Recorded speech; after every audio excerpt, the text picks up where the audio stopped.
If you're like me and you grew up in the 90s in the middle of nowhere without the internet or any friends, you likely spent a whole lot of time staring at clouds, trying to see dinosaurs or the Backstreet Boys. Is that too niche? Well, little did any of us know we were engaging in a psychological phenomenon known as pareidolia. This phenomenon causes people to see patterns in a random stimulus. This often leads to people assigning human characteristics to objects. Usually this is simplified to people seeing faces in objects where there isn't one. Evolutionary psychologists argue that the phenomenon of pareidolia was advantageous to our ancestors. They argue that it helped them to survive for the following reasons. Babies are more likely to be cared for if they experience pareidolia. Astronomer Carl Sagan theorizes that those infants who 1 million years ago were unable to recognize a face smiled back less, were less likely to win the hearts of their parents and less likely to prosper. Therefore, it could be argued that this survival has allowed pareidolia to pass on through the generations. It was safer for the ancestors we evolved from to assume they see a face even when there is none. It's easy to dismiss pareidolia as a fun optical illusion, or worse, a psychotic delusion.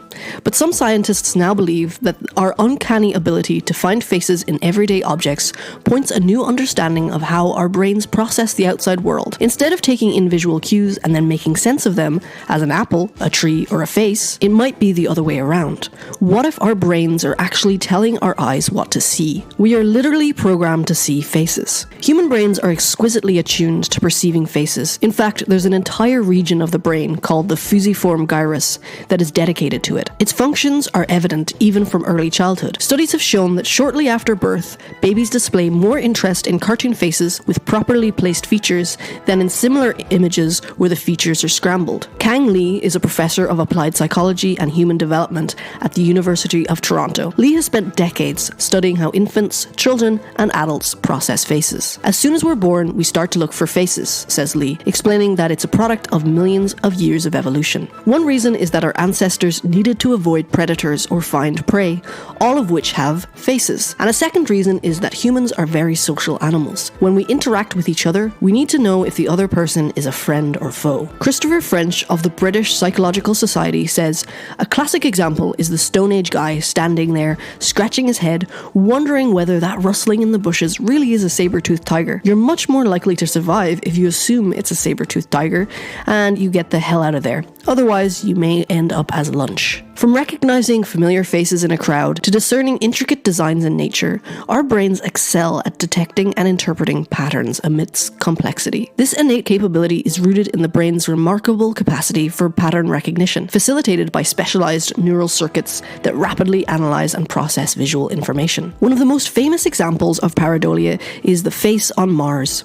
In 1976, the Viking 1 spacecraft captured an image of a rocky formation on the surface of Mars that appeared to resemble a human face. The image sparked widespread speculation about the existence of extraterrestrial life, but further images and analysis showed that the face was simply an optical illusion created by the shadows and lighting on the Martian surface. In the 1950s, the Bank of Canada had to withdraw a series of banknotes because a grinning devil leapt from the random curls of the Queen's hair. Another example of pareidolia is the Rorschach ink blot test. This psychological test uses a series of symmetrical ink blots to elicit a person's perceptions and thoughts. People often see recognizable shapes in the ink blots, such as animals, objects, or faces. The test is used by psychologists to gain insights into a person's subconscious thoughts and emotions. Some people are more likely to experience pareidolia than others, such as recent mothers. Research shows that women who had recently given birth were more likely to see face-like patterns than those who were pregnant. The researchers have suggested this might be because of changing levels of the hormone oxytocin. It's well established that chemical messengers in the brain play a role in our social interactions. For instance, oxytocin is often called the love hormone due to its links with social bonding and reproduction. Studies have shown that artificially increasing levels of oxytocin using a nasal spray causes people to spend longer looking at the eye regions of faces and enhances recognition of positive facial expressions. Women's sensitivity to levels of face pareidolia may be heightened during early parenthood and might encourage social bonding, which is obviously important for mothers and their infants. Creatives. Scientists are now exploring the connection between pareidolia and creativity. Several recent studies have found that creative people are more apt to see pareidolias in the world around them than are less creative people. More interesting, I think, is what the phenomenon of pareidolia can tell us about the nature of creativity itself and about how we use this innate ability to help us imagine and create new things. Creativity isn't just about thinking, it's about seeing. The scientific study of creativity often focuses on the conceptual aspect of creativity, the phase during which we're coming up with ideas. But the creative process begins well before that, in the way we look at the world around us. Creative individuals seem to process external sensory stimuli differently, in that they will tend to more easily connect unrelated elements. Research has found that creative people also exhibit higher levels of perceptual instability.